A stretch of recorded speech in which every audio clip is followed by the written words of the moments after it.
Hello दोस्तों, आज जो मैं आपको कहानी सुनाने जा रही हूँ ये कहानी है चुड़ैलों के फुट चैलेंज की। तो चलिए दोस्तों देखते हैं चुड़ैलों के फुट चैलेंज की कहानी। बहुत समय पहले की बात है, शैतानपुर में एक बहुत ही अच्छी रानी चुड़ैल हुआ करती थी। वो हमेशा सभी चुड़ैलों की जरूरतों का ख्याल रखती थी। फिर एक दिन, तुम सब मेरी बात ध्यान से सुनो, मैंने हमारे शैतानपुर में चुड़ैलों का फुट चैलेंज करवाने की बात सोची है। अरे वाह रानी जी, ये तो बहुत अच्छी बात है। वैसे भी काफी दिनों से शैतानपुर में कोई प्रतियोगिता नहीं हुई है। आपका फुट चैलेंज का आइडिया अच्छा है, लेकिन प्रतियोगिता में जीतने वाली चुड़ैल को इनाम के रूप में क्या मिलेगा? फुट चैलेंज जीतने वाली चुड़ैल को 1 हफ्ते के लिए शैतानपुर की रानी बनने का मौका मिलेगा। फिर अगले दिन रानी चुड़ैल पूरे शैतानपुर में फुट चैलेंज का ऐलान करवा देती हैं। फुट चैलेंज की बात सुनकर शैतानपुर की सभी चुड़ैल खुश हो जाती हैं। सुना है रानी चुड़ैल एक फुट चैलेंज करवाने वाली है। जीतने वाली चुड़ैल को 1 हफ्ते के लिए शैतानपुर की रानी बना दिया जाएगा। हाँ, तुमने बिल्कुल सही कहा। चलो हम दोनों आज ही से फुट चैलेंज की तैयारी शुरू कर देते हैं, वरना कोई दूसरी चुड़ैल जीत जाएगी। इस तरह शैतानपुर की सभी चुड़ैलें 1 हफ्ते की रानी बनने के लिए किसी भी कीमत पर फुट चैलेंज जीतना चाहती थी। दूसरी तरफ रानी चुड़ैल की सौतेली बहन नताशा चुड़ैल बहुत ही मतलबी और धोखेबाज थी। वो फुट चैलेंज जीतकर 1 हफ्ते के लिए रानी बनना चाहती थी। सुनो दीदी, मैं चाहती हूँ कि फुट चैलेंज के दिन तुम मुझे विजेता घोषित करो ताकि मैं 1 हफ्ते की रानी बन सकूं। देखो, तुम्हें मेरी बात माननी ही पड़ेगी। अरे तेरा दिमाग खराब हो गया है क्या नताशा? मैं फुट चैलेंज पूरी ईमानदारी के साथ करवाना चाहती हूँ, समझ गई ना? चल जाए यहाँ से। इस तरह रानी चुड़ैल नताशा चुड़ैल को डांट कर वहाँ से भगा देती है। लेकिन नताशा चुड़ैल बहुत ही जिद्दी थी। वो महल की एक और नौकरानी को कुछ सोने के सिक्के देकर उसे अपनी साजिश में शामिल कर लेती है। मेरी बात ध्यान से सुन। फुट चैलेंज वाले दिन तुम खाने में ढेर सारी तीखी मिर्च मिला देना ताकि दूसरी चुड़ैलें ज्यादा खाना ना खा सके। और इसके साथ ही तुम मेरे लिए बिना मिर्च वाला खाना तैयार रखना, लेकिन ध्यान रखना ये सारा काम तुझे बहुत होशियारी से करना पड़ेगा, किसी को तुम पर शक ना हो। आप चिंता मत करिए नताशा जी, मैं धोखा देने में माहिर हूँ। मुझे कोई नहीं पकड़ सकता। आप देख लेना, मैं आपको शिकायत का मौका नहीं दूंगी। इस तरह नताशा चुड़ैल धोखेबाजी करके फुट चैलेंज जीतने की तैयारी करती है। फिर आखिरकार फुट चैलेंज का दिन आ जाता है।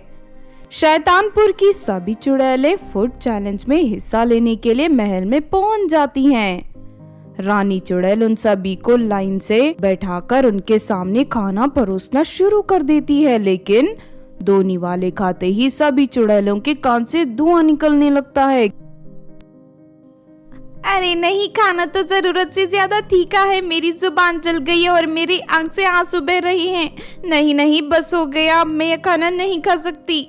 इस तरह एक एक कर सभी चुड़ैलें खाना छोड़कर वहां से भागने लगती हैं।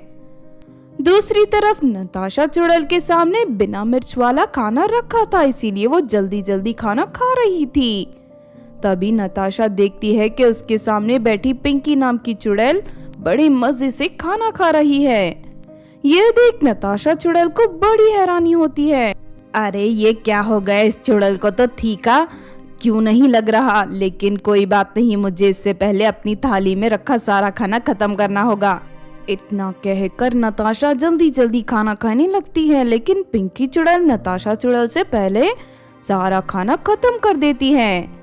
लेकिन खाना खत्म करते ही पिंकी चुड़ैल जोर जोर से चिल्लाने लगती है, क्योंकि मिर्च की वजह से उसका गला पूरी तरह जल चुका था।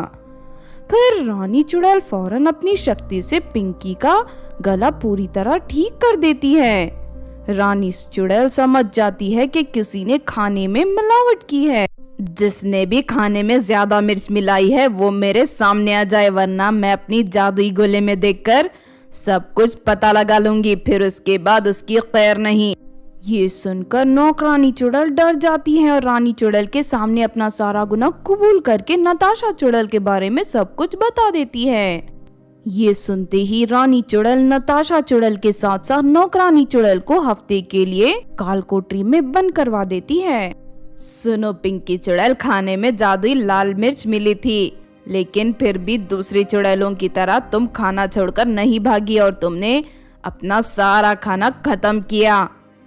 हम तुम्हारी हिम्मत की दाद देते हैं, इसीलिए हम तुम्हें 1 हफ्ते की बजाय 1 महीने के लिए शैतानपुर की रानी घोषित करते हैं। ये सुनते ही पिंकी खुश हो जाती है और 1 महीने के लिए शैतानपुर की रानी बनकर वहां राज करने लगती है।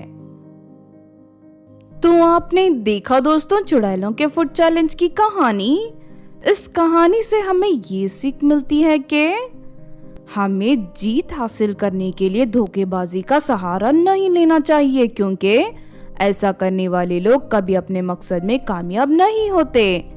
अंत में उनकी चोरी पकड़ी ही जाती है, उन्हें कड़ी से कड़ी सजा मिलती है। इसीलिए हमें हमेशा अपनी मेहनत और ईमानदारी से काम करने चाहिए। अगर ये कहानी आपको अच्छी लगी हो तो जरूर लाइक करें और हमारे चैनल छोटू टीवी को सब्सक्राइब भी कर लें। और हाँ दोस्तों, हमें कमेंट करके जरूर बताना कि आपको कहानी कैसी लगी।